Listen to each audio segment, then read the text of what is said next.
This episode is brought to you by AMC and AMC Plus, presenting the critically acclaimed second season of Anne Rice's Interview with the Vampire, praised as one of the year's most rewarding and remarkable hours of television by IndieWire, starring Jacob Anderson, Sam Reed, and Delaney Hales. For your consideration, go to amcfyc.com for more. Welcome to Hollywood Stories, where the people who have been part of entertainment history, on screen and off, come to share their memories of classic moments in the Dream Factory. On this first season of Hollywood Stories, we bring you tales from the 1990s. The 1990s were an incredible, creative, tumultuous time here. Considered one of the most dynamic eras in the history of filmmaking, it was also a time of tremendous upheaval. There were days of great glamour and days of great scandal as well, and we're going to be talking to people who played major roles in that pageant. Today, on our first episode, we're joined by two who rode the roller coaster of that era. Adam Leff and Zach Penn, screenwriters, have gone on between them to write such noted films as The Avengers, Ready Player One, and their cult classic PCU. But in 1991, they were young screenwriters trying to break in when they sold a script to the biggest star of their day, Arnold Schwarzenegger. That script, Last Action Hero, would become one of the most notorious tales of the studio system at the time, running amok. Today, they join us from Ankler headquarters in West Los Angeles, speaking together for the first time since the 1990s to take us back and remember that journey.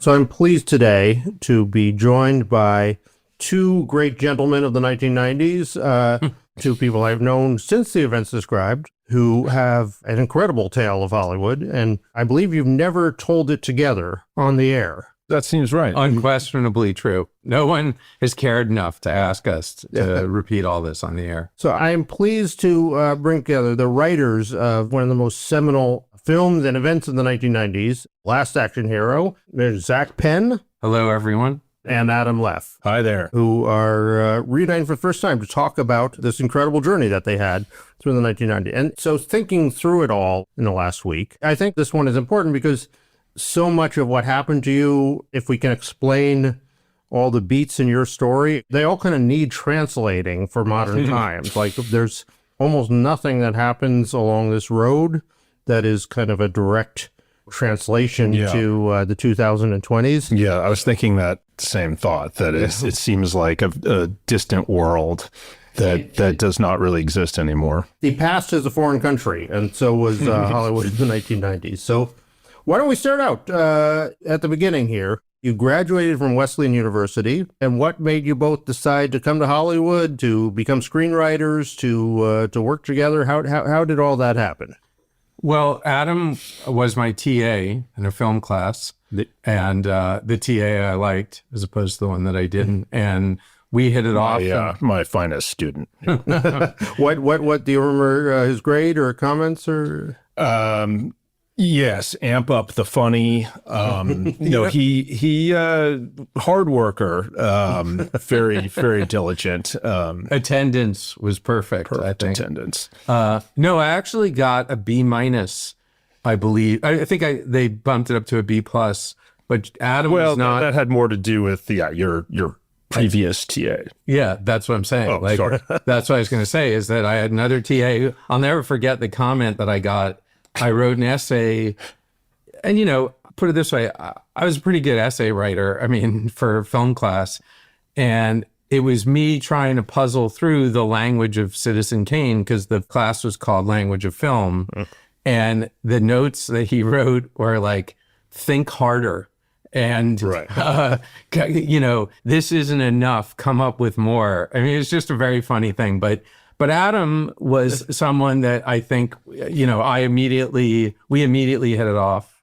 Cutting to later in our careers at Wesleyan, we started talking about, we both really wanted to move to Hollywood and become screenwriters. So first, just to back up slightly, we didn't know exactly what we were getting into. We just said, hey, wouldn't it be fun if as soon as we graduated college, we went and tried to write a screenplay together? Adam, I don't know from your end, I had written someone's student film at Wesleyan, and I'd written a number of plays, so I felt like I was ready to make this jump. Yeah, I had written my own student film. We didn't know anyone. We actually didn't have any model. We met Kiwi after we moved out here, who became kind of... That's Akiva Goldsman, by the way, for those who don't know. Yeah, he became kind of a mentor, would be way too strong, since he almost... It was a one day. He tried to avoid us as much as possible, but he did spend one rainy day in Venice with us when I remember we were sitting in his little studio, which was freezing, sitting on his radiator. But he told us to go take Robert McKee's class, which was super helpful. But we didn't know anyone. It wasn't like we had anyone to call. But in terms of what we knew, there had been this New York Magazine article, I think it was either the New Yorker or New York, about the spec boom in Hollywood. And there was all this stuff about Shane Black and about, a bunch of the other, I can't believe they're all escaping me at the moment. I don't remember that Tom at all. Schulman. Oh, it was a big article about how...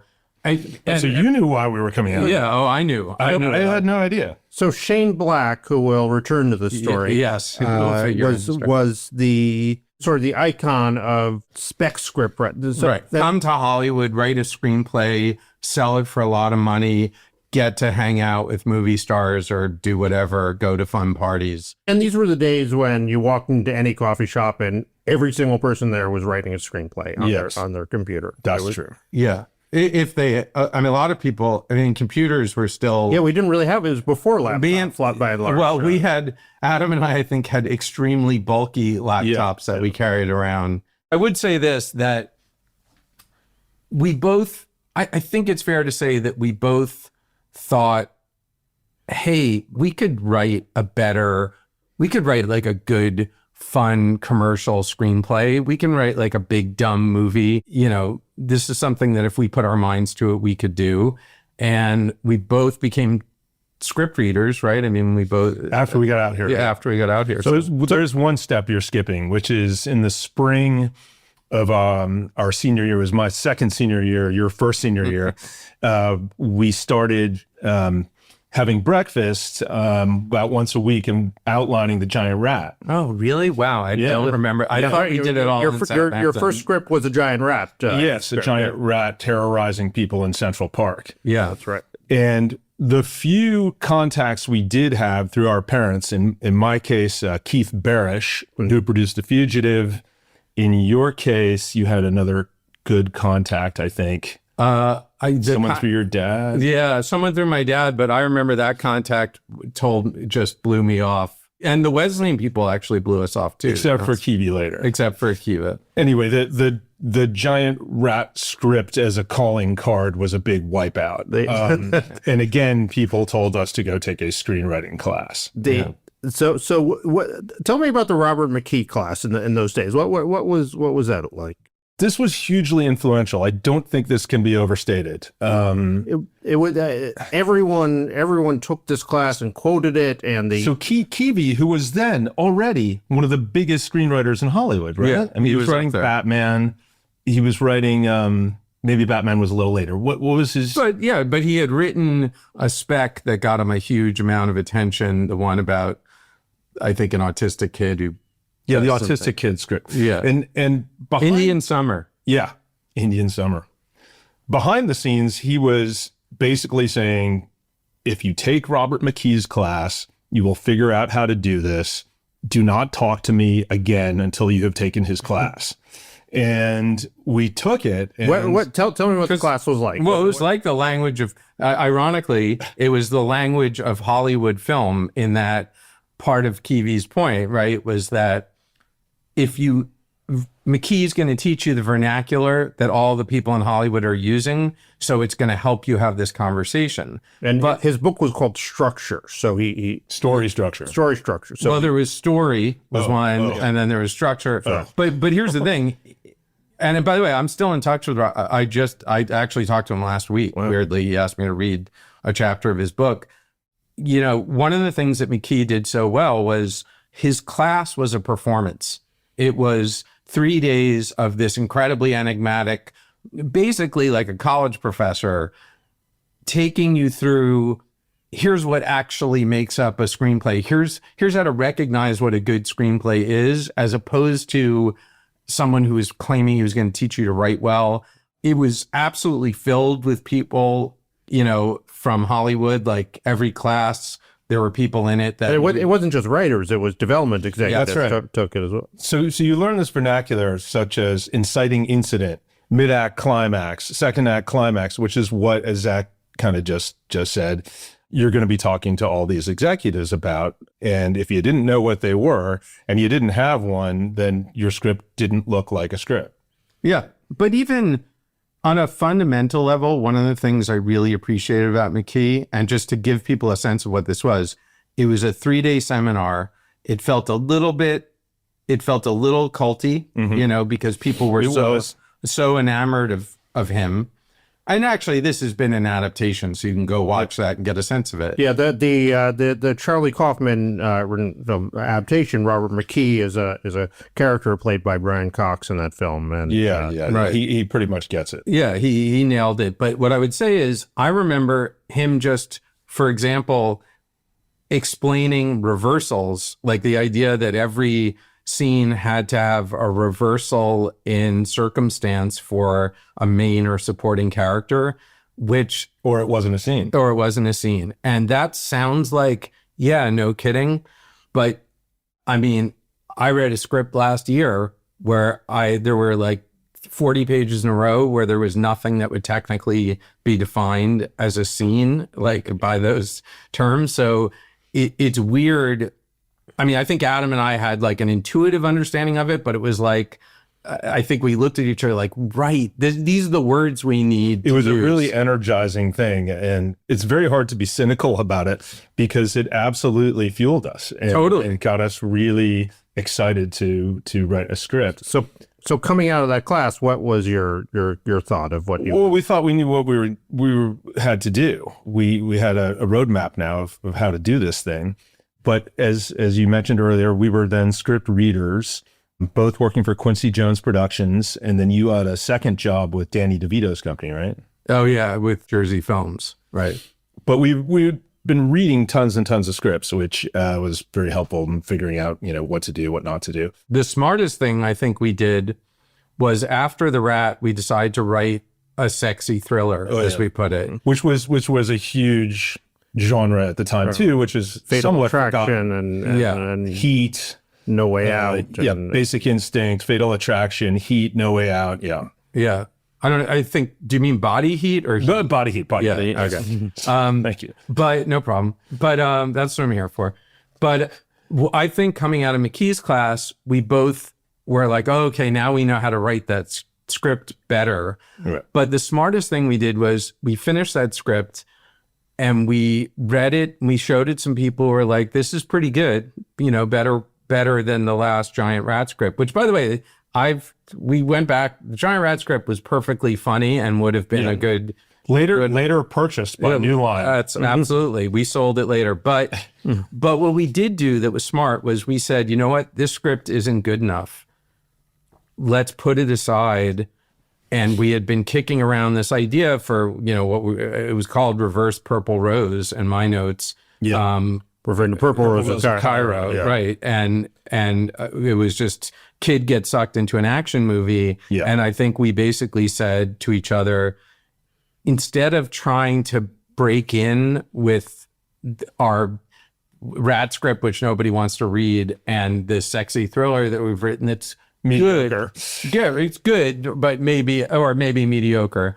Why don't we go for, you know, the brass ring and try to write this idea, which, you know, obviously became Last Action Hero. And tell me the concept as the original script. Kid gets sucked into action movie and uses his knowledge of movies to navigate it and has like the adventure of his life. Yeah, I would just back up one step, if you don't mind, just to inform your listeners. So the movie environment of the early 90s, which is the biggest movies were action pictures. Raw Deal, Commando, Die Hard. These were the things that were in our head when we were, you know, writing this script. Arnold Schwarzenegger was the biggest box office star in the world. Bruce Willis was probably up there. So this is the next thing that needs I think some needs context. Translating. Like there is no star now who is 1/10 of the star power that Arnold Schwarzenegger had at this moment. He had just, when you wrote this, his last film had been Terminator 2, which was, Well, that came out after we wrote it, but it did actually. But he still was. He had done Total Recall. He had done. Everyone knew he was doing Terminator 2. He had done Terminator 1, Commando, Raw Deal, things I'm not even thinking of. Yeah, well, Total Recall. Truth, Running Man, True Lies, Jamie Lee Curtis. I think that also slightly later. It was after we wrote it. After I remember we wrote being bummed.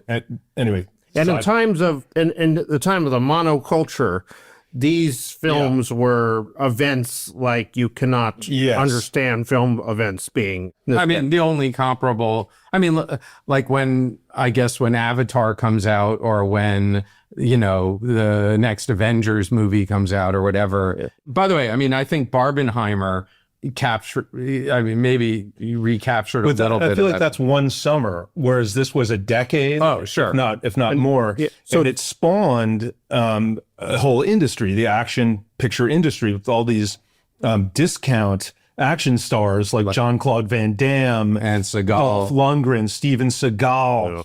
And so, the culture was saturated with, action films of various different levels. And then at the top of that pyramid was Arnold. And another thing about being a star then, stars now, everything about them. You see them on Instagram, you see they're tweeting, they do 10,000 interviews everywhere, and you hear from them every single day. Before social media, before the internet, before cell phones. Yes. What you saw of a star like Arnold was very controlled and very limited. Basically, all you saw was him on screen, or maybe on Johnny Carson. Well, Arnold was kind of famous for going out and promoting his films worldwide and being a little bit more, which we'll get into later when we get to the release of Last Action Hero. But still, it wasn't like you'd ever see him on the street, or you'd see pictures of him with Maria, or, they had very private lives. This episode is brought to you by AMC and AMC Plus, presenting the critically acclaimed second season of Anne Rice's Interview with a Vampire, praised as one of the year's most rewarding and remarkable hours of television by IndieWire, starring Jacob Anderson, Sam Reed, and Delaney Hales. For your consideration, go to amcfyc.com for more.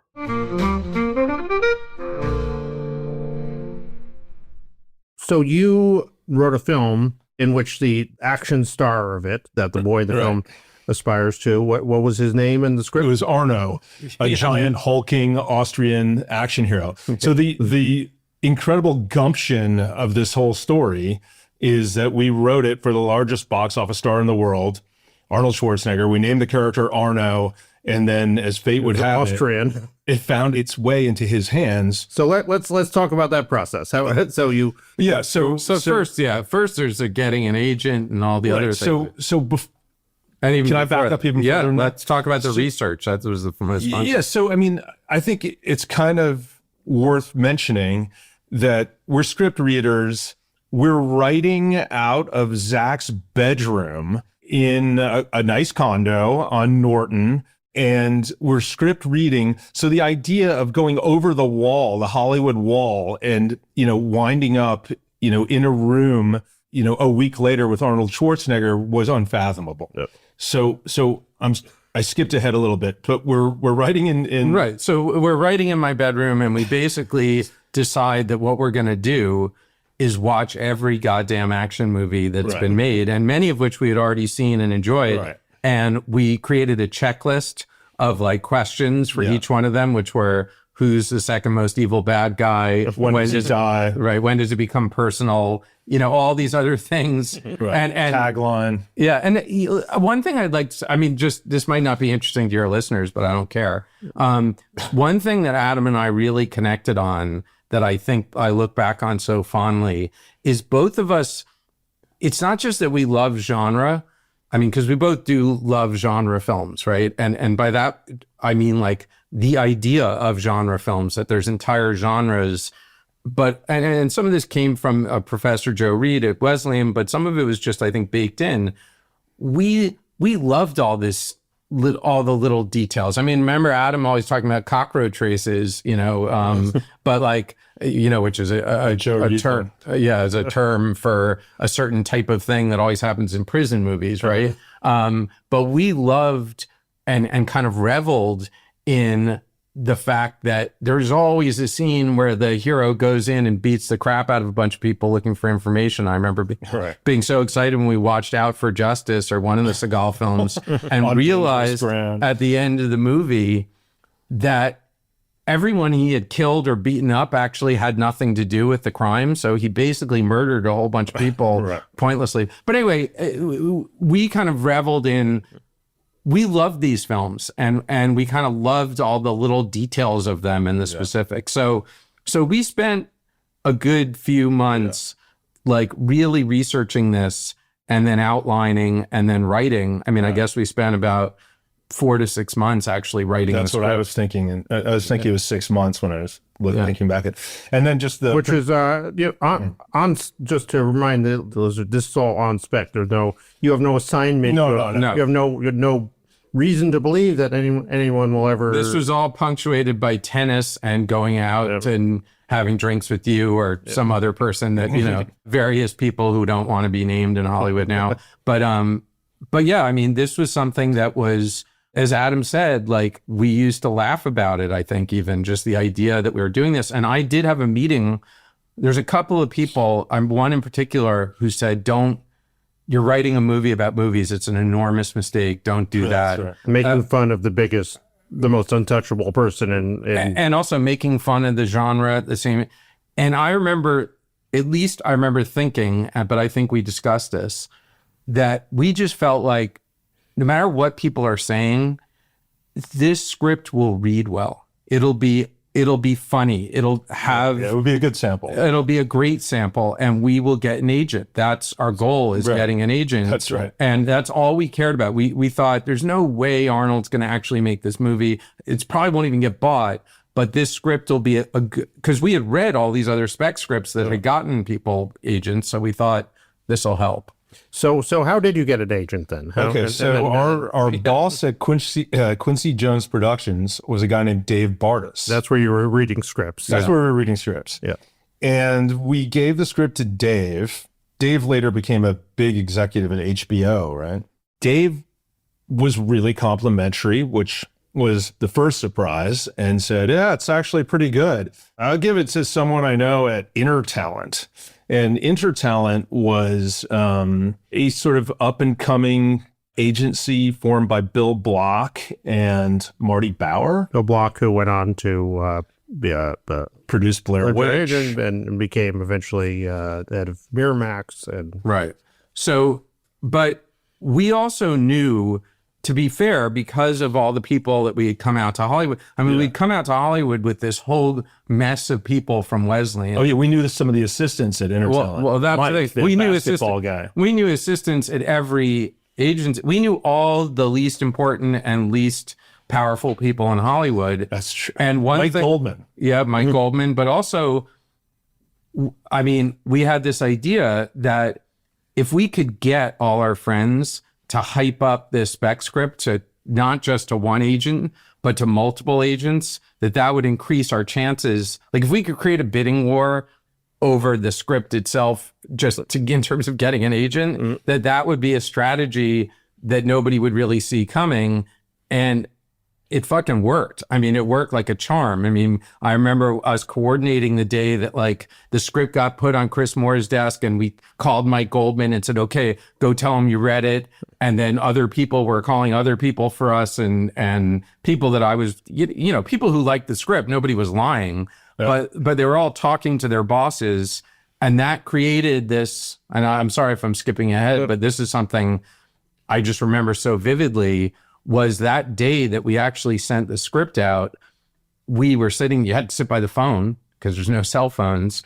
And Jeremy Zimmer called me and said, I don't know who the hell He was the head of UTA at that point. Yeah, which was it UTA yet? I don't remember, probably. Yeah. So it was just you had your phone number on the cover letter, and it was on the cover of the script. Yeah, back in those days. Home landline phone number. Yeah, total landline.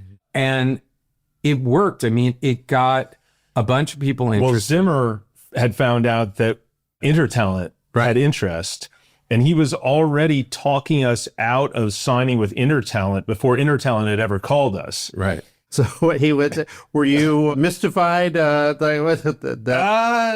it seemed pretty much like what we figured. Exactly like we figured it would be like. And then Bill Block had found out that Jeremy Zimmer had called us, so he calls our home phone line, and I remembered Bill saying, UTA is not even the scum on top of the water. They're the scum on top of the scum. and these are people, I mean, for you're what, 22, 20, 22, 23. These are the gods of... These are the people who ran Hollywood at the time. So yes, we were petrified. So even to be speaking to them... Right. When we started getting these calls from people who really were running things, we knew something was happening here. And that the fact that we had not just targeted one agent, but targeted multiple agents so that they would kind of get into a frenzy against each other. By the way, there was quite a bit of blowback from this later, because I tended to tell this story and people were like, I remember we got a lot of shit about it from people saying like, oh, so you like manufactured all this interest in your script. And I remember Tom Strickler, who became our agent, saying, I'm glad you did that, because that's what you're going to have to do the rest of your career. And that's what our job is. And the truth is you're going to end up doing it yourselves. Yeah. So it worked. So describe Tom Strickler, who came into your life then. Yeah. Tom, when you first meet him, is a bit scary. So he was an Intertalent agent. He was a very big Intertalent agent at the time. Partner with... Ari Emanuel. So another young agent named Ari Emanuel. Yeah, these guys were all on our side. And Chris Moore, we can't forget Chris Moore, who is the main person in Intertalent that we had sent the script to. But they did the full court press on us, brought us in. Right. It was Ari, it was Strickler, but do you wear a suit when you come in to meet them in those days, or what? Nah, we may have had jackets and jeans and a sweater. Tom was in a tan suit. He was always dressed very well. Exactly. Yeah, never like a Morgan Stanley banker than your typical agent, and also acted like one. This was also the day when agents treated their assistants poorly. Poorly. This is not my juice. Get my juice. Which was awkward for us, I remember, because we were sitting there. Because we knew the assistants, so we were like, please don't insult them in front of us. But the assistants were the people who got you in the room. Exactly. Exactly. So, But that's very much part of the ritual, part of the flex. And Chris Moore was the young up-and-coming agent at Intertalent at the time, and much more accessible to us than Tom. He would be the person... Tom was later noted he had the first person I heard of that had a paper-free office. Yes. I think that might have come later. Yeah. That did come later, but that was Tom. Yes. And he also had a ticker in his office of quotes from all of his client scripts, which was really a nice touch too. But for us, it was thrilling. It was a thrilling experience, because we literally were sitting there thinking, wow, this is kind of what we had in mind, and it's working. And people are, and they are recognizing that there's something here, and that and also I felt a little bit, there's an obvious validation to the whole thing, which is, Hollywood felt like this impenetrable system, and it felt like... And it was. Yeah, right. And we just had managed to just stick like this our tiny leg. Crack in the door. Yeah, exactly. And then you get there, and it is as kind of crazy and, big as you thought it might be. Like Tom's office, this happens in movies, and it's actually true, but each agent had customized their office. And Tom's had these Adirondack chairs and this big leather couch, and I think it was I'm remembering burgundy colored walls. I don't know if that's my memory, but you were moving in what looked like a set for what it actually was. And these people were, bigger than life. Bill Block, screaming, down the hallways, his client, Charlie Sheen and Gary Oldman going to the first intertalent party that we ever went to at Bill Block's house. That was with Rodney Dangerfield, Gary Oldman, Charlie Sheen, the cast of Melrose Place, or at least Daphne Zuniga, because I talked to her in the kitchen, and we hear gunshots ringing. And before that, my roommate, your good friend Josh, has been asked to leave the party for taunting Rodney Dangerfield. And then we hear the gunshots, and it's Bill and Gary Oldman shooting a handgun off over the valley out the window of Bill's bedroom. So the Hollywood that we'd heard about was delivering. It really was as crazy and wild as you'd hoped. Now, and so they brought you in it. What did they tell you was going to happen with the script? They didn't say, okay, great sample now. No. It was all riding this hype that we could sell. I mean, they were saying, this is a great idea. We can sell this. This is something that we're going to get a bidding war going for. I mean, everything that was in that article that I read, at least, about how Shane Black's scripts had sold and how The Ticking Man had sold and some of these other, early spec scripts. Brian Helgeland, I remember, had sold, maybe he wrote Ticking Man. But there was, basically, we were given this roadmap that here's what we're going to do. We're going to take your script. Yeah. We're going to hype it up. We're going to send it out to everybody, and we're going to sell it.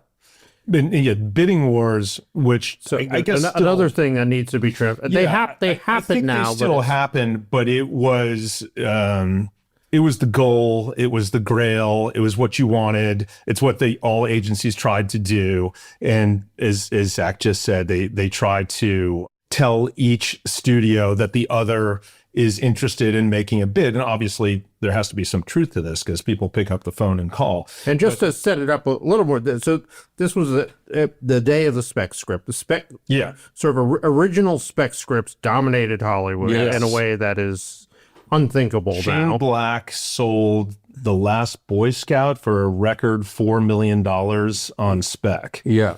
And that was, but you're absolutely right that original screenplays were just for a brief period of time considered to be gold. I mean, I still have the notes for a script I had called Bidding War, which was basically a John Woo movie set in Hollywood where everybody was carrying guns. And it opened with an agent like Tom Strickler. Two screenwriters from NYU are getting off a plane with a suitcase with their script in it. I mean, with a briefcase chained to their wrists, and he comes and shoots all the CIA agents and steals their client. And that's how it started. And it felt a little bit like that the spec screenplay for an original movie was the thing that you did. That's how you got someone like Arnold involved. That's how you got a movie made, And there were, I think it was 50 scripts a day were being registered at the Writers Guild at that point. There's a number. Definitely, me and all of our friends were writing scripts. We're writing spec scripts. I think every single friend of ours was writing a spec. And when I later worked as a reader, also when you gave a consider on your coverage, that was like pulling a fire alarm at the company. Yeah. Like everything stopped. Everyone had to read that script. Yeah. They flew into action. Yeah, there were that many rejects. That's right. Yeah. And I mean, one of the things that definitely powered us, not that we should go backwards, is I remember both of us talking about like, wow, these scripts suck. Terrible. They are just bad. And some people warned us, like, you don't want to read scripts, it's going to be depressing. I was like, this isn't depressing me. We can do better than this. I've no doubt that we can write a better script than the ones we're reading. I worked as a reader for 4 years, and I think I gave 2 considers in 4 years. Yeah. Well, right, because even the good scripts were bad. I mean, I passed on The Fugitive. One of my considers was Legally Blonde. I'll let you know. So good one. Nailed it.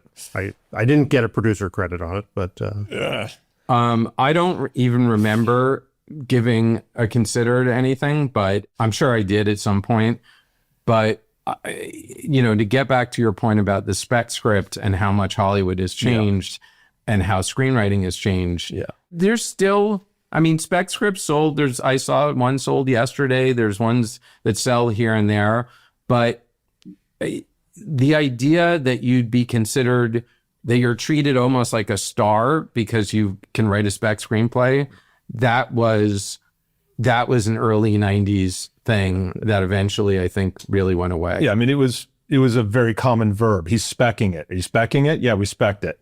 Right. I don't think you really hear that much anymore. The other big headline spec sale of our period was J.J. Abrams, and it was regarding Henry, right? Right. Which was sold for $2 million or something that seemed really astronomical to us at the time. So your script goes out. Describe how that happens and how it all goes. Well, I don't know if this is skipping ahead, but I remember the day it went out. We were over at Adam's apartment. Yeah. And, I've had some like great moments in my life, but the first call that we got saying that they had a bid on, that somebody had bid $150,000 for the script already, but that was just the first one. I think I got like weak in the knees, and me and Adam were running around like idiots, like holy shit, this is happening. Yeah. So I remember it very well too. Yeah. So what do they tell you to prepare for the day? So you're nothing really. Well, so they said stay by the phone. They did say stay by the phone. That's true. They were like stay by the phone. Because of course, just running in, the phone is a landline, and you can't take your phone with you to the coffee shop. So. Yeah, I know that really needs to be explained. Yeah, to that's people. why we were sitting in my apartment. Right, is that you couldn't. There was no other way to do this. You had to stay by a landline, and as the day went on, we got calls saying, okay, we got another bid from TriStar, and the price is going up. It was a very roller coaster. There's a big bad part of the story coming in a second. Well, maybe we should back up one more step and say that the Japanese at this point had taken large investments in Hollywood studios, and Sony Pictures at that point owned both Columbia Pictures and TriStar. Right. And Sony at this point was huge as well. Like, I don't know if owning a movie studio was just a vanity project for them because they had no real involvement. Yeah, well, Matsu, it definitely wasn't Matsuhisa that owned Universal, but Matsushita. But, during the bidding war, they basically told us Columbia and TriStar were bidding against each other. And so you had two labels under two divisions of one studio. Bidding against each other. One of the goals, I believe, of the agents at the time was to be general about who was the other bidder, such that TriStar did not find out that they were bidding against their cousin over there, who were both owned by Sony. Right. So the price went up. I remember it got to a point where they were telling us it got silly. It was like $350,000 against $700,000 or something like that was the bid. I was making plans about, first I was thinking I'm moving out of my shitty apartment, but I was just thinking like, maybe I'll buy a car. Who knows what'll happen? This is amazing. And so for a brief few hours or however long it lasted, we thought we had just struck a jackpot, like an unimaginable jackpot. But then the twist happened, which was TriStar and Columbia figured out they were bidding against each other. And not only did they stop, but they reduced the bid. And we got a call saying, okay, the bid now is 100 against 350. And so it was very typical of what happened in our career. It was like some amazing thing is happening that objectively, if you told us at the beginning of the day, you're going to sell the script for $100,000 against $350,000. That would have been, would have been like, wow, fantastic. Wait, it ended up much higher than that. Well, no, it did. I thought it ended up at like 250. Only after Arnold got involved. So basically, at the end of the bidding war, it was 100 against 350. And I remember sitting there doing the math thinking, after we pay our agents and lawyers, we're each going to get $35,000. And then we're going to pay taxes on an Arnold Schwarzenegger film. Pay taxes. The Writers Guild. Right, we're going to have to join. Well, we were going to join Well, interestingly, we did not get into the Writers Guild because of what happened later. Let's come back to that because that's another good twist.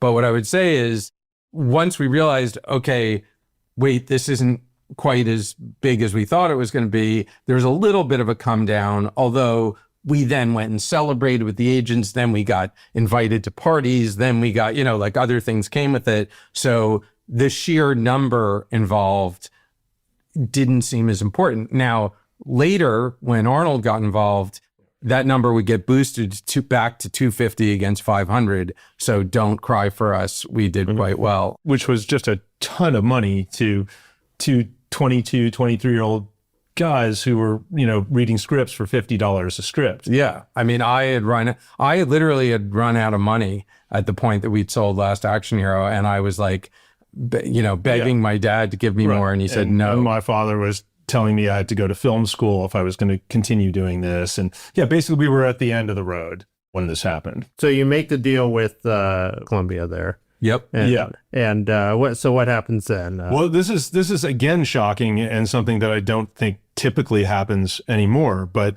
that very week, all this happened in the same week. We got an agent, sold the script, and then wound up in a room with Arnold Schwarzenegger, Mark Canton, Barry Josephson. Mark Canton was the head of the chairman of Columbia at that point. Michael Nathanson, Barry Josephson, Lou Pitt, who was Arnold's agent. Right, and these were the top executives there. These were the titans of Hollywood right, at this time. But also, and extremely relevantly, and now poking his head in again, was Shane Black, who was also in this meeting with us when we went to go meet with Arnold. So Shane Black, who had inspired... us and who we are parodying. We literally read his scripts and we parodied some of his style, the way he writes. Right. His kind of hold on to your hat studio executives, this next sequence is going to cost you a buttload. We did shit like that in the script. But we go to this crazy meeting and Shane tells us, I'm going to supervise you guys. He was also at Intertalent, so they packaged them. He's like, I'm going to supervise the rewrite. It's going to be your script. Don't worry. I'm going to protect you. Also, we have been given instructions this time by Tom, and he says, whatever you do, do not speak. So we're supposed to go into this meeting and not talk at all. Right. And Arnold has our script in his hand. You got to give him the Arnold moment of walking out with the rhino horn. So he's got this petrified ram's tusk cigar lighter, and it probably weighs 15 pounds. And he has that in his left hand and a huge cigar in his right hand. And everybody's silent while Arnold is lighting this cigar. 9 of us are looking at him. And you've just written a script about an Austrian action star named Arno. Right. Yeah. So you're not entirely sure if you should be comfortable in this room. Yeah. And then Zach will remember this very well too, but Arnold opened the meeting and he said, I like the first 48 pages. Then it goes a little flat. Yeah. And 9 studio executives go, yeah, just totally flat. And we're like sitting there thinking, don't talk. What's on page? I remember it being page 40, but who cares? Both of us were like, what happens on page 40? Like, wait, why does Did you ever figure that out? Or? No. Someone's coverage must have said something like that. Yeah. And so it got repeated. Mm-hmm. But by the way, the meeting opened, I remember, with Mark Canton telling Arnold that he was the largest box office star in the world. Well, he said, not just in the world, in the universe. In the universe. And Adam on all other planets. Yeah, and Adam and I were sitting there thinking, like, yeah, really, there are no other planets, which, again, there was a lot of buttering up of Arnold happening. And so there was no moment of, how dare you, don't you? No. And it was scary. So it was in Arnold's offices in Venice, which were above that Wiener Schnitzel restaurant, right? Yeah. On Schatzi. Which he owned, I believe. He owned. And it was named after his mom. It was a very big room, big chairs, humongous table that could, seat the 12 or 13 of us. And yes, we were very intimidated. I believe we almost did not speak. Yeah, we barely said a word, and Shane was the one who did the talking when it came to the script. And it was basically agreed that, Shane knew what he was going to do, and he was going to help us get the script into shape, but that, like... But we didn't even know that was happening until we were sitting in the room. Like, nobody and by the way, told us you're going to go to this room and Shane is going to, explain to you what's going to happen next. That just happened. But the heads of the studio all going to him and having a meeting at his office. That must have happened before we went into this Arnold meeting. But he didn't come to them. They came. Oh, no, he's talking about you're talking about Arnold. Right? Yeah. Everybody.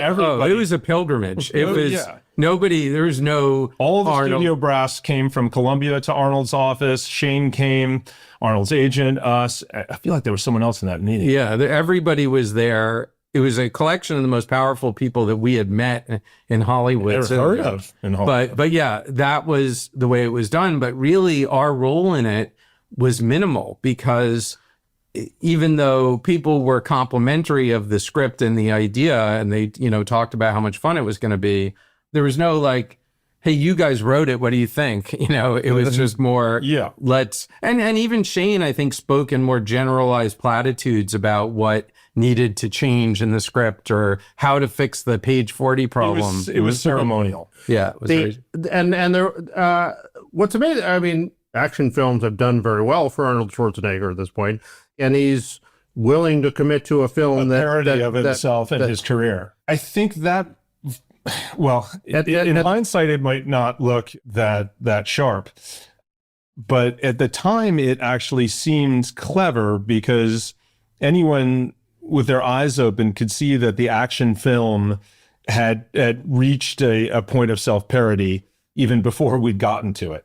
Right. But it's pretty canny of him to see that. And I think I've talked to him about it. I mean, subsequently, he definitely looks back on it as he's disappointed with, like the reception the movie got, but he definitely stands by the decision, which was, why wouldn't I make fun of myself? I made fun of myself in Kindergarten Cop.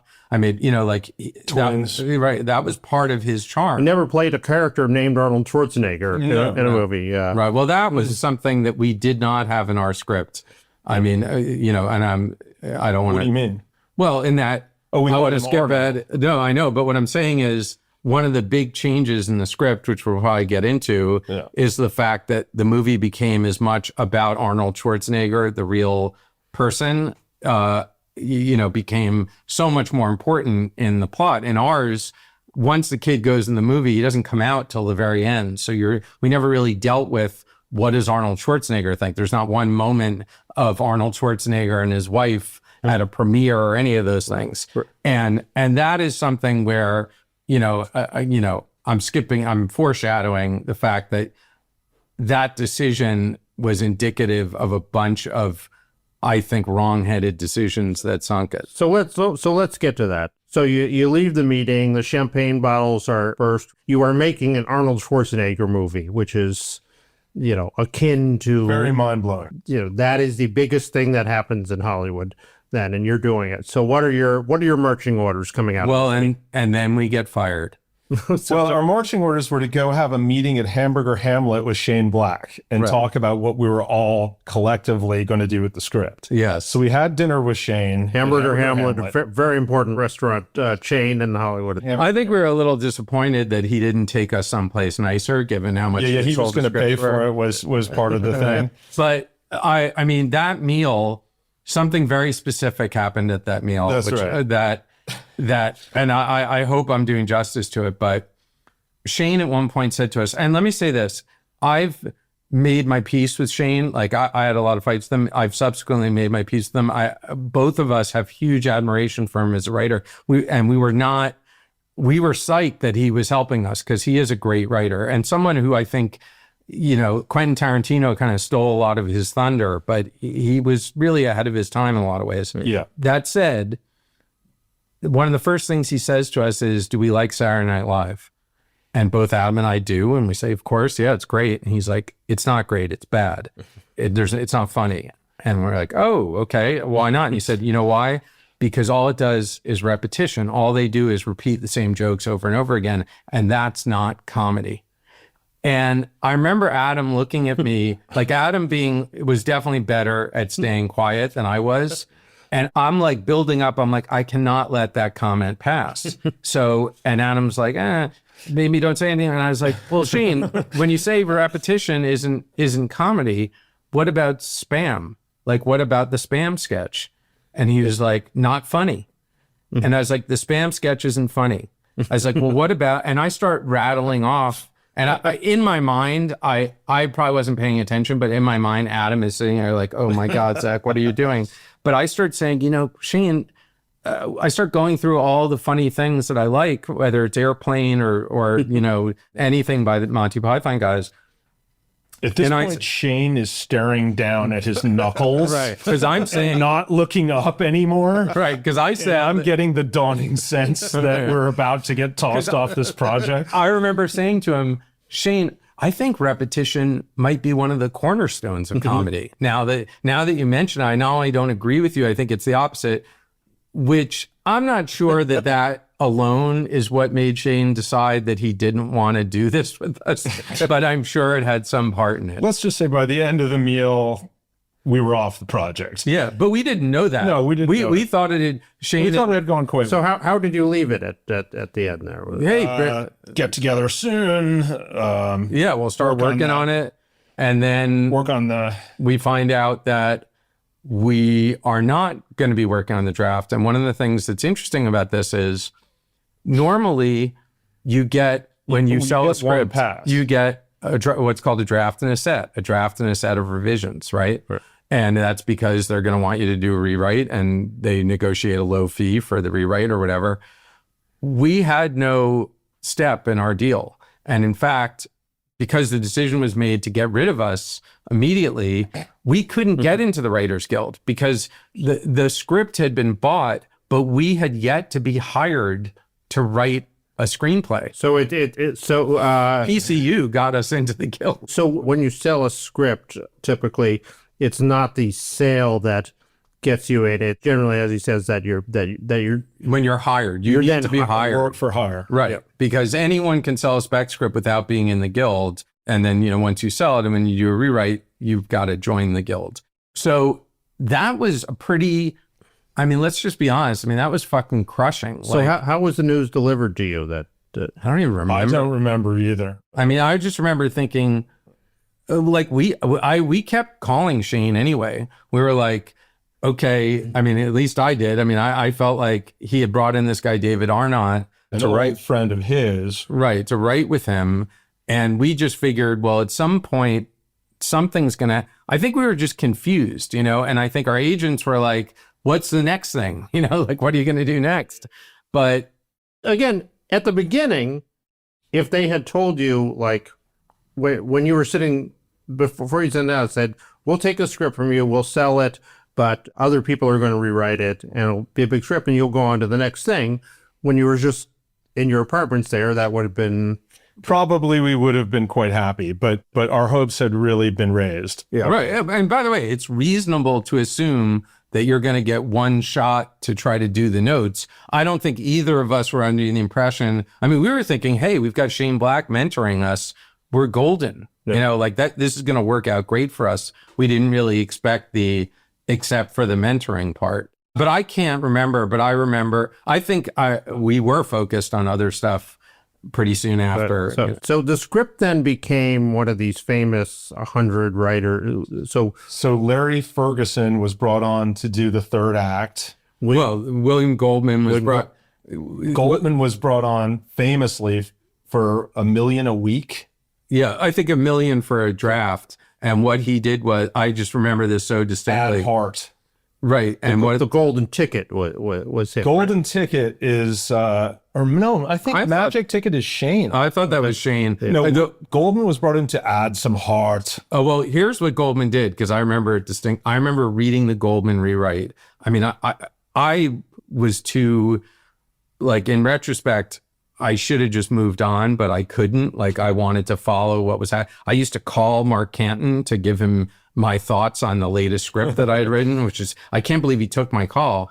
I mean, I did call him at one point and said, Mark, E.T. is not a movie about an alien who comes to Earth. It's a movie about a kid who finds an alien in his backyard. And this movie has turned from a story of a kid who gets to go into an action movie and realize his dreams into something quite different. But Carrie Fisher was brought in to do punch-ups. All sorts of Sally people were, Robinson. but William Goldman famously. I don't know if your listeners will know these names. These were huge writers of the time, very expensive writers. Lots of money was being thrown at this. William Goldman is the biggest, was the biggest script screenwriter. Was bigger than Shane, and Shane, in fact, was he idolized William Goldman, and he was very upset when Goldman was brought in to rewrite him. But one of the things I remember so distinctly was that William Goldman had added this section where Danny gets to operate a crane, which to me, by the way, in our movie, the kid figures out that the villains are going to go after his ex-wife before he does, and is at the front of the action scene and is constantly doing stuff and is becoming an action star. At one point, even gets a gun and starts helping him.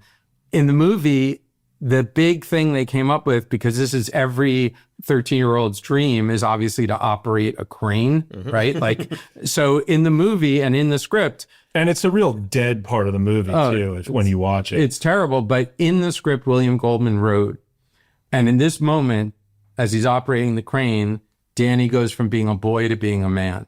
Yeah. And I remember saying, it's not Adam, like a derrick. And I remember saying to Adam, is that really what this job is? Like, are we allowed to fucking pull shit like that? I mean, we did not editorialize that much in our margins, but I just was like, if I can just say $1.25 million for 10 days work at this moment, Danny goes from being a kid to becoming a man. And by the way, watch the movie.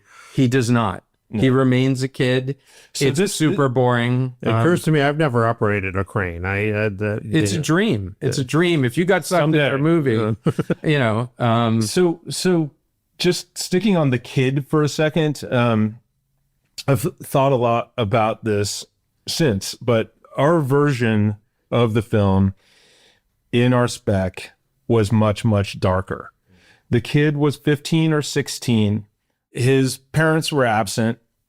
He spent all of his days in those really crappy theaters in Times Square where they were showing action pictures day and night and horror movies. And that was kind of his education, and that was his life. And he was a dark teen. The guy I think we had in our head was, what's his name from Christine? Gordon? Oh, yeah, Keith Gordon. Keith Gordon. So a young Keith Gordon is who we're writing. And as Zach mentioned, in the third act of our script, he's got a machine gun and he's downing, villains on the Santa Monica Pier. And we wanted to take it to a place where kid has to somewhat confront, what all of this violence that he's been inhaling has done to his head. Would that have worked as a movie? Probably not. No, ours was probably too dark and theirs was way too G.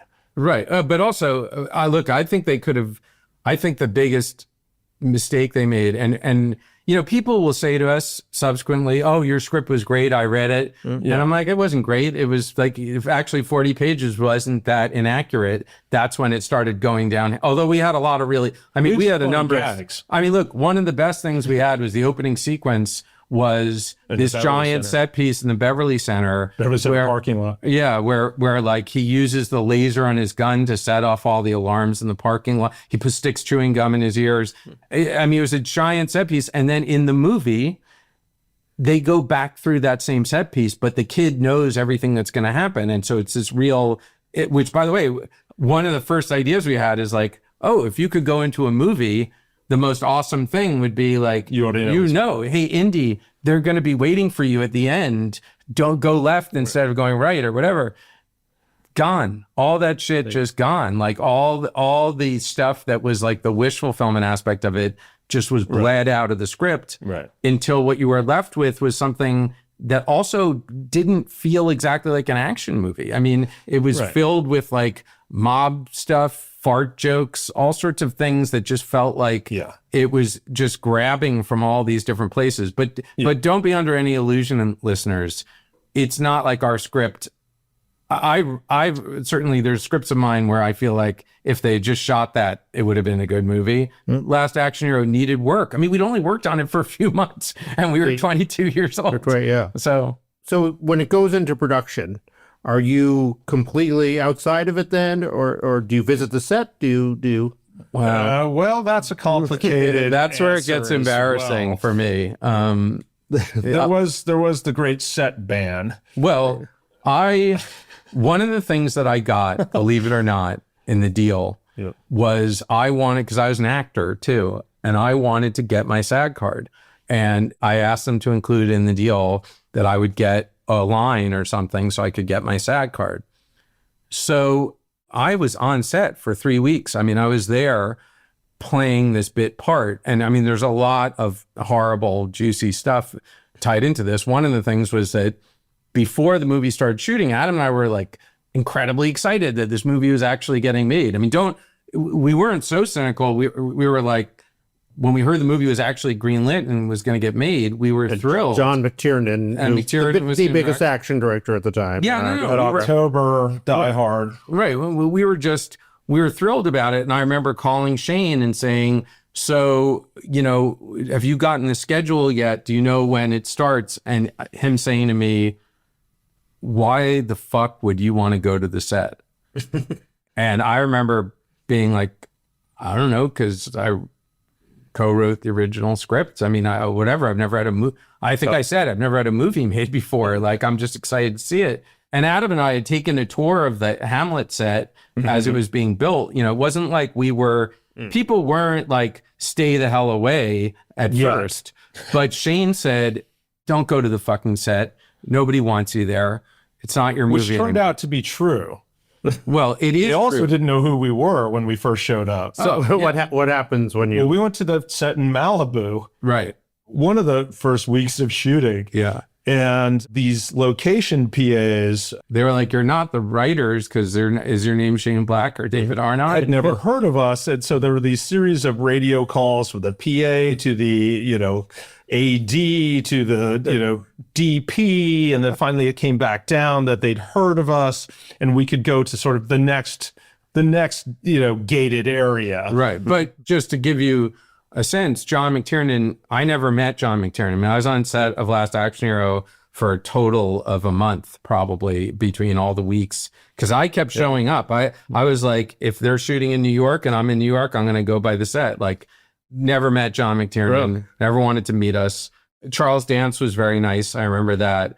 When I did my 3 weeks, I was in the Village and I was given a banger, a double banger, whatever it's called. Like, it wasn't like a full trailer, but I just had a little place and it was next to all the other actors. So there was the first time Arnold pulled me into the trailer one day and said, stay away from my children's act. No, the opposite. He said, marry my children. No, he said, what do you think of the script?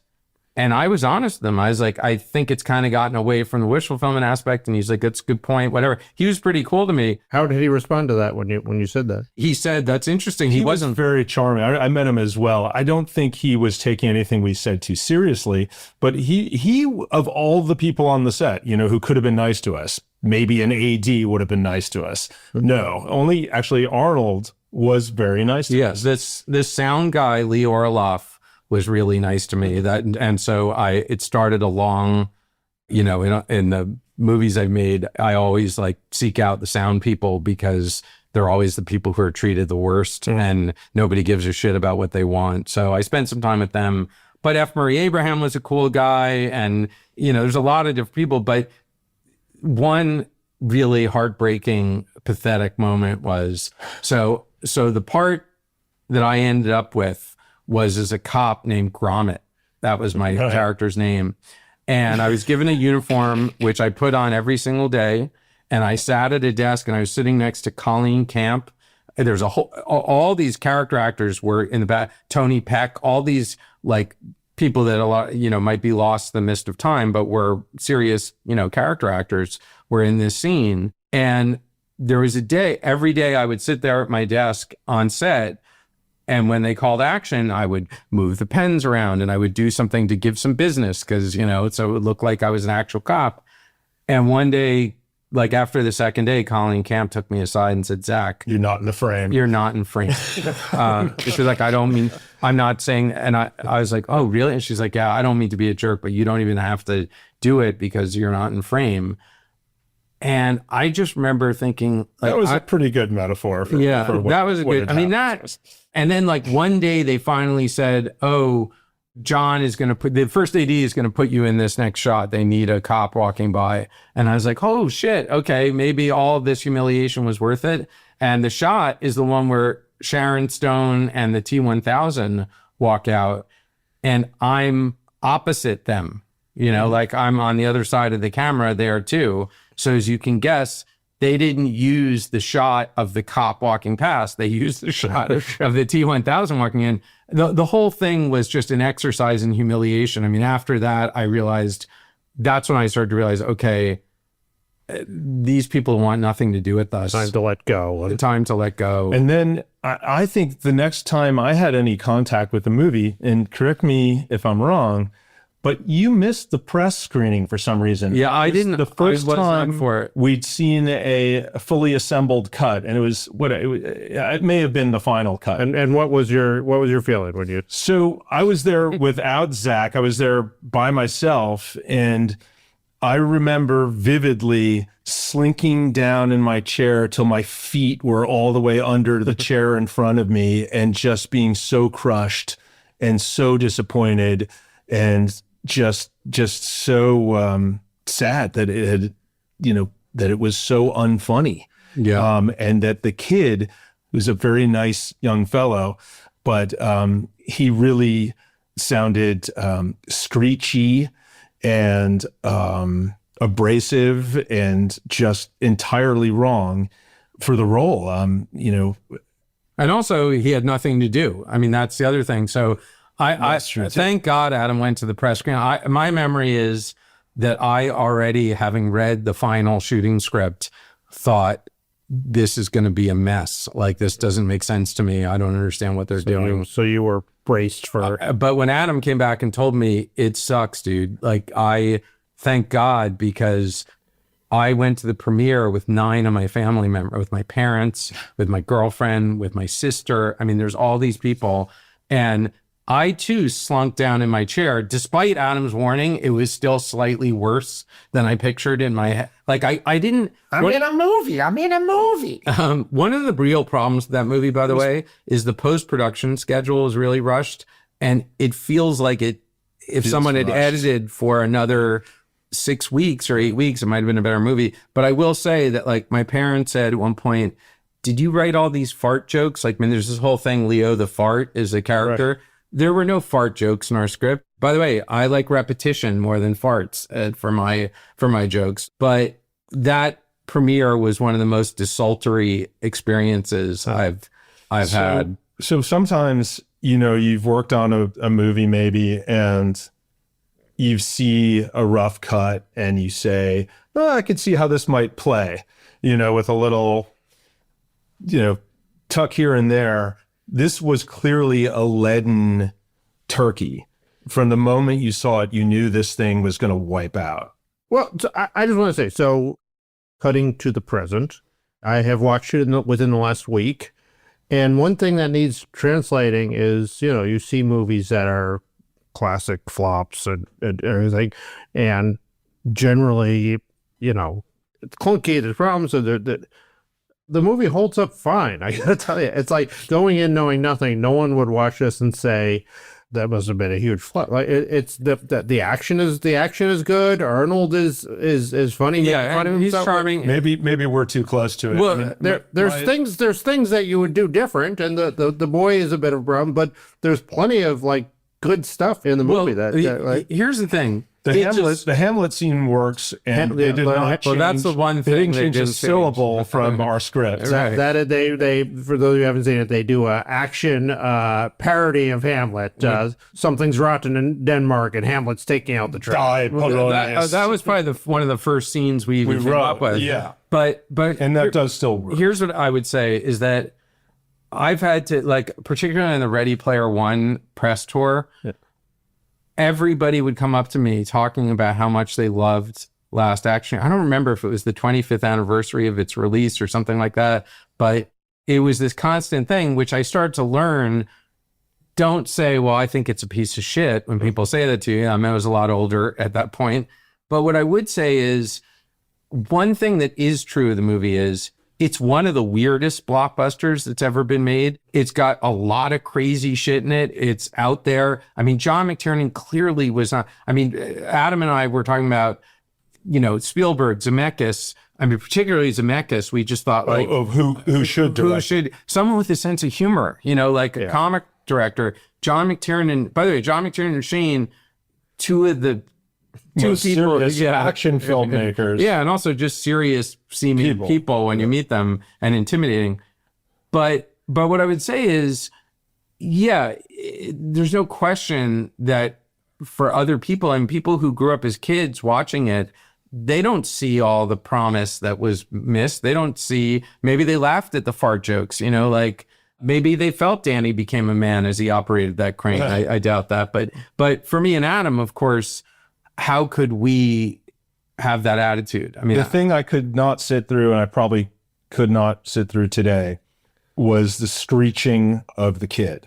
Poor Austin. The kid's a perfectly nice kid. The boy's a bit much. He was 9 years old. They should have cast a 14 or 15-year-old kid.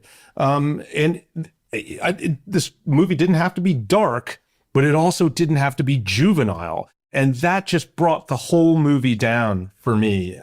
The tone is uneven. There are certainly things you would do different, but it is not a bad movie. But when you see it now, I saw it recently too. Finally, Charles Dance is terrific in it. Everything with Charles Dance, works, and the tone works. His moments with the magic ticket, where he's like coming up with the idea. You're like, okay, well, this at least. Well, I can't forgive that. the magic ticket. Well, I don't like the device. I'm just saying his performance. Well, can I just touch on the Dance is great.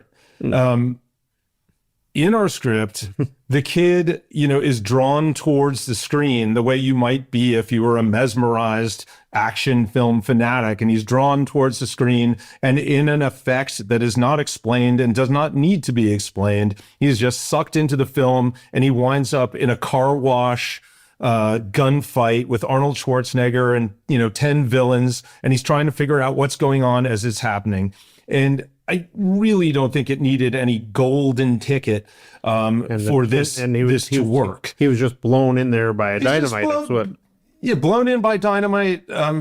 But that again was part of this juvenile, dumbing down or aging down of the movie that was so painful. Yeah, no, that's true. Like, one of the things that's fair to say about, and I know you don't want to do a whole podcast on our criticisms of Last Action Hero, but I will say the golden ticket, right? Like, a magic ticket is appropriate for a Disney movie.